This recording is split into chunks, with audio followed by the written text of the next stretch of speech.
자, 이제 제가 강조했던 꿈과 비전을 찾는 방법에 대한 이야기를 할 차례입니다. Who am I? 출발이죠. 우리도 뭐 대학 때 어머님들도 대학 시절 혹은 그 성장기 시절에 존재에 대한 고민을 하잖아요. 나는 누구지? 난 오늘 죽으면 어떻게 될까? 내가 죽어도 세상은 그대로 돌아갈 텐데 나는 무엇을 위해서 살고 있나? 뭐 이런 이제 비잉의 문제가 선제되지 않고 해결되지 않으면 doing 어떻게 할 것인가의 문제가 해결되지 않았던 시절이 있죠. 뭐 사춘기 시절이나 청년 시절에는 그랬었습니다. 이 이야기를 우리 아이들에게 좀 더 빠른 시간에 한번 도전해보자 라는 게 바로 Who am I? 나를 찾는 여행 이야기입니다. 부모님들이 원하는 아이 교육의 방향의 핵심은 결국은 우리 아이가 인생을 좀 행복하게 살아갈 수 있는 그런 미래를 만들어주고 싶은 게 부모님들의 가장 큰 소망입니다. 그렇다면 우리는 생각을 해봐야 되죠. 기업이 원하는 인재, 그러면 그 기업에서 뽑고 싶어하는 대학생들은 어떤 대학생이냐? 그 명문대학이 원하는 인재는 또 어떠하냐? 또 고등학교는 어떤 고등학교가 중학교 학생들을 어떤 식으로 뽑을 것이냐? 이것들이 다 사실은 한 가지 흐름 속에 있습니다. 결국은 시대의 흐름은 창의적인 인재, 그 다음에 리더십이 있는 인재, 그리고 본인 스스로 자발적으로 뭔가를 성취할 수 있는 인재. 거기다가 뭐 덧붙인다면 협동이죠. 나눔과 배려를 실천하면서 리더십이라는 표현 안에 다 들어가긴 하는데요. 팀워크를 발휘할 수 있는 인재. 앞으로는 혼자만 뭐 잘나서 살아갈 수 있는 그런 시대는 사실 점점 안 되잖아요. 모든 게 융합되고 연합돼야 되니까 그런 복합적인 인재를 원하는 건 당연합니다. 그건 정말로 한마디로 말하면 진짜 실력이 있느냐, 이것이 우리 아이들한테도 한번 던져볼 만한 질문이죠. 저 개인의 경험을 잠깐 나눌까 합니다. 서울과학고 이야기인데요. 서울과학고가 영재학교가 되기 전의 시절에 한 반에 한 6명, 8명 사이의 클래스들을 수업을 한 적이 있습니다. 얘네들은 뭐 100% 기숙사 생활을 하니까 주말에만 나오죠. 강동구에도 꽤 많은 서울과학고 출신 다니는 아이들이 있었습니다. 그때만 해도 영재고가 아니니까. 그래 뭐 그때는 한성고와 서울과학고밖에 없는 시절이었어요. 주일에 한 번 수업했어요. 아침에 2시간. 그것도 일요일 아침에. 그래서 이 일요일 아침에 하던 수업에 아이들한테 제가 제시한 수업의 자료는 아주 단순했습니다. 얘네들은 가르칠 게 없어요. 이미 다 알고 있는 이야기고 과학고 들어가기 전에 이미 모든 선행 진도는 다 끝난 아이들이죠. 그러니까 수능 만점을 목표로 공부하는 아이들이니까. 가장 어려운 킬러 문제 중에서도 킬러 문제. 킬러 문제 중에 킬러 문제만 한 60문제를 일주일 내내 만듭니다.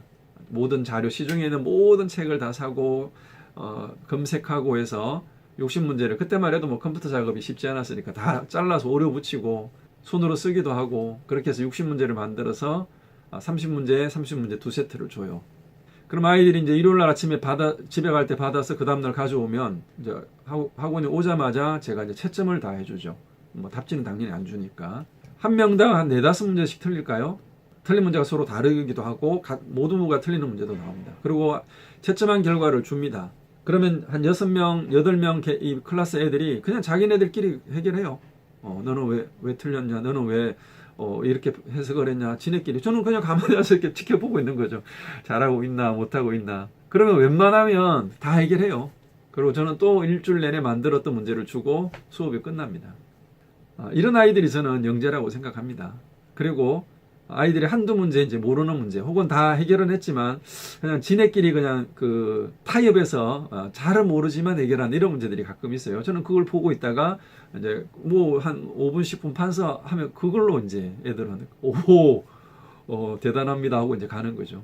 또 하나의 이야기는 이제 영재고로 전환된 후에 초등학교 5학년 아이가 선행을 전혀 하지 않았다고, 이 아이가 이제 저희 어쨌든 뭐 지인 소개로 저희 학원에 왔어요. 그래서 선행을 좀 하고 싶다. 중학교 수학을 끝내고 싶다. 선행을 시작을 했는데 이 아이는 제가 이제 수업을 딱 해보니까 뭐 원래 이렇게 경험 많은 선생님들은 한 번 수업해보면 대략 파악이 되잖아요. 그리고 애들이 질문하는 것만 봐도 얘가 어디가 약하고 어디가 부족하고 뭐가 문제인지 다 파악이 되죠.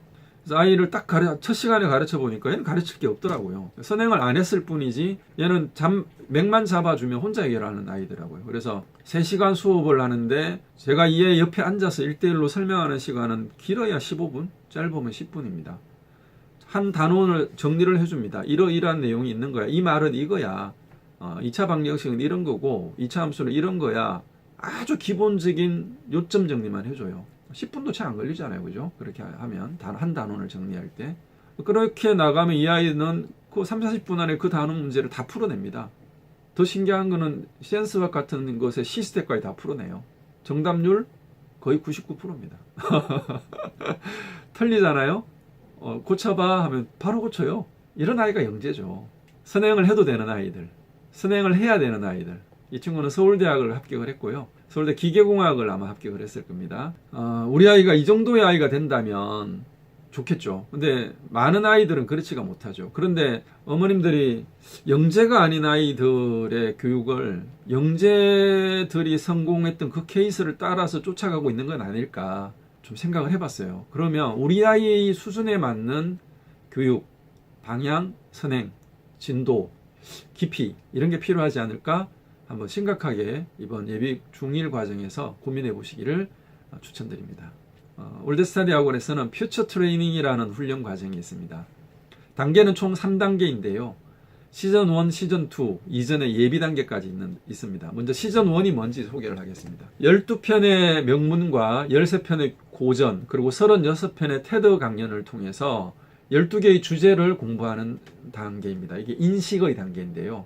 주제를 제가 잠깐 읽어보면 자아, 가족, 친구, 타인, 사회, 국가, 주변국, 세계, 인류, 문명, 생명, 우주 어떨까요? 나로부터 시작해서 점점 범위를 확산시켜 나가는 거죠. 그 다음에 시즌2는 판단입니다. 인간에 대해서 좀 더 깊이 있게 판단하죠. 나는 왜 두려운가? 왜 실수를 하고 불편함을 느끼고 정신과 기분, 무기력, 용기, 분노, 해방감, 소통, 자율, 이미지 이 모든 12개의 주제들을 통해서 본인에 대해서 혹은 인간에 대해서 좀 더 깊이 있게 고민하면서 자기의 꿈을, 자기 인생을, 자기의 진로를 정하는 이런 과정이 시즌2 이야기입니다. 지난 11월 12일 저희 학원에서는 첫 번째 시즌1 수료식이 있었습니다. 인식 단계인 세상이란 무엇일까? Who am I 포스트 시즌이었습니다. 이렇게 시즌1을 돌아보는 시간을 거치고 아이들이 한 명씩 나와서 이때 자기가 고민했던 거, 자기가 생각했던 거를 발표하는 시간을 부모님과 친구들 앞에, 동생들 앞에서 발표하는 시간을 가졌습니다.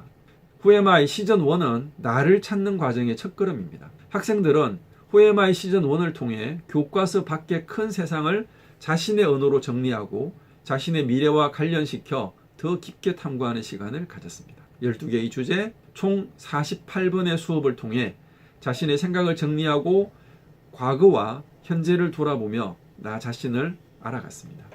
수잔 케인, 아리엘 같은, 장동우 이 세 사람의 테드 강연을 들으면서 나에 대해서 좀 더 깊이 있게 고민해 봤습니다. 헤르만 헤세의 동심과 나비라는 고전을 두 권의 고전을 읽고 파스칼의 팡세, 인간은 생각하는 갈대다라는 그 명문을 통해서 본인의 내면 쪽으로 깊이 돌아보는 시간을 가졌습니다. 좀 더 그 다음 시간은 확장을 했어요. 미셸 오바마의 이야기를 듣습니다. 호메로스를 통해서 가족이 위기에 처했을 때 나는 어떻게 할 것인가. 빈센트 반 고흐가 동생과 주고받은 편지를 보면서 가족들에게 편지도 써보고 또 가족들이 몰래 써준 편지를 받고 눈물 지어보기도 했습니다.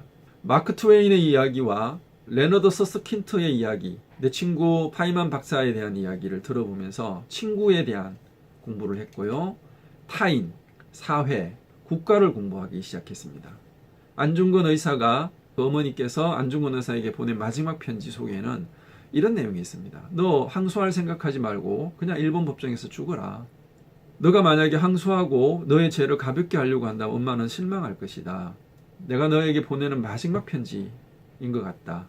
내가 지어보내는 이 수위를 잊고 다음 세상에서는 천부의 아들로 다시 태어나거라. 눈물 나는 어머니의 편지를 통해서 나라 잃은 슬픔, 국가에 대한 소중함을 우리는 깨달았습니다. 다시 주변국 이야기를 할 때는 중국의 유명한 아나운서 양난의 이야기를 들었고요. 그 다음에 안중근 의사의 동양평화론을 다시 한번 읽게 되었습니다. 우리의 눈은 세계로 확장이 되었습니다. 빌 게이츠의 이야기를 듣고요. 6.1준의 고전을 읽었습니다. 세계송의 한국이 어떻게 발전해 가고 있는지 다시 한번 확인하는 시간을 가졌습니다. 인류의 이야기를 좀 더 깊이 고민하는 시간을 가졌고요. 문명이라고 하는 것이 무엇일까? 제레드 다이아몬드의 이야기와 유명한 사람이죠. 일론 머스크의 테드 강연, 그리고 자동차의 아버지 헨리 포드의 이야기를 통해서 새로운 문명이 다가오는 이 시대에 우리는 어떻게 대해야 될 것인가, 그리고 현대 물리학의 대가인 리차드 파이먼의 이야기를 명문으로 만났습니다. 생명에 대해서 좀 고민하는 시간이 깊었습니다. 특히 프랑켄슈타인, 메리 셀리가 썼던 고전 프랑켄슈타인을 읽으면서 생명이 과연 인간이 창조할 수 있는 것인가, 가상의 이야기이긴 하지만 괴물의 이야기를 통해서 생명의 소중함을 한번 고민해보는 시간을 가졌습니다. 마지막 이야기 주제는 우주였습니다. 우주 천문학자들의 이야기, 갈릴레오 갈릴레이가 그래도 지구는 돈다라는 그 고전의 이야기를 오늘 읽었고요. 마지막 명문 이야기는 바로 그 유명한 코스모스의 저자인 칼 세이건의 이야기를 읽었습니다. 아이들은 우주를 공부하면서 가슴이 웅장해지는 느낌을 표현했습니다.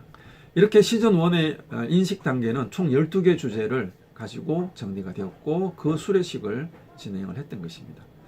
분명한 것은 자아, 가족, 친구 같은 이야기들은 평소에 아이들이 고민해 볼 수 있는 주제였죠.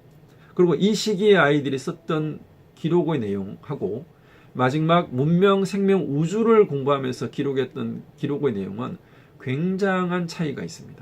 아이들 스스로도 자신이 발전했다는 걸 느낄 정도로 아이의 사고의 폭이 확장되는 것을 우리는 확인했습니다. 후에마이 시즌2는 인간이란 무엇일까 판단의 이야기입니다. 그래서 이 판단에 대한 두려움, 실수, 불편함, 정신 등등등 이런 것들을 공부할 겁니다. 이건 아직 우리가 진행하지 않은 이야기입니다.